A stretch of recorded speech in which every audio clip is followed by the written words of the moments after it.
What does it mean to be your authentic self? That's a question that a lot of people have right now. In this video, I'm going to talk about what authenticity is and what it isn't.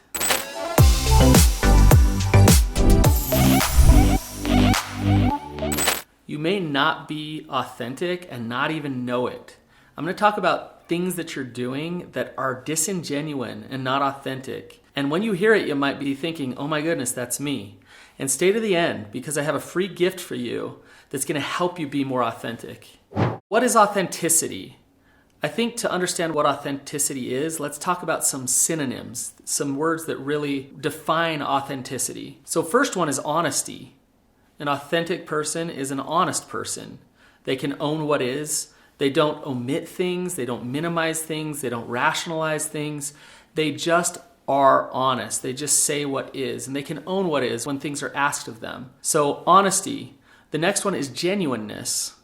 Think about genuineness. What does that word mean? It means it's genuine. It's authentic. It's genuine. It's the real thing. It's the actual real thing. So I'm saying being genuine means you're being genuine, or being authentic means you're being real. What does that mean? What does it mean to be genuine? What does it mean to be real? I think it's easy to understand what it means when you can see what being genuine or authentic is not. Okay, so let me tell you some opposite things of being authentic. The obvious one is being fake. So a person who's not authentic is a person who's trying to manipulate other people and the way that they view them. They're doing certain things to try to twist the story about who they are, and they're being fake. Now, think about when you're in a relationship with a fake person. You can tell, you can feel it from them. You can tell that they're not authentic. On an energetic level, they don't feel real. They feel like they're putting on a show. So that's one thing, is being fake. Another thing that a person who struggles with authenticity does is they comply. They just go along with things. They're not honest, and they don't put themselves out there. They don't speak their truth because they're worried about other people not liking them. So they're fake in that way, in that they just go along, they just comply. Another thing that a person does who's not authentic is they over-apologize. They say sorry for things that they're not really sorry for, but they say sorry because they don't want people to not like them. Are you seeing a common theme? The theme is that it's difficult to be authentic when you have fear that people are going to reject you and abandon you. Your shame gets in the way of your authenticity. Now, when you can deal with that shame, then you can put yourself out there in a real way and be honest and open and genuine in your relationships.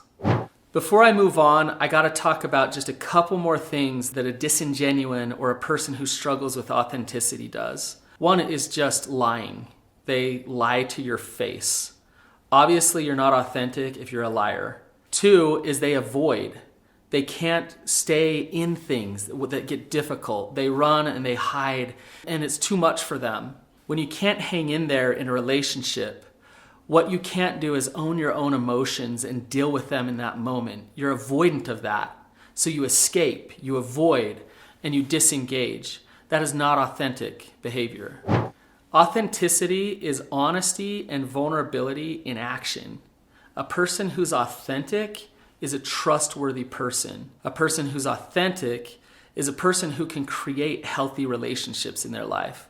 If you struggle with authenticity, then you're going to struggle to have trust and safety in your relationships. If you struggle with authenticity, you're also going to feel a lot of shame because you're not being honest and open about who you really are.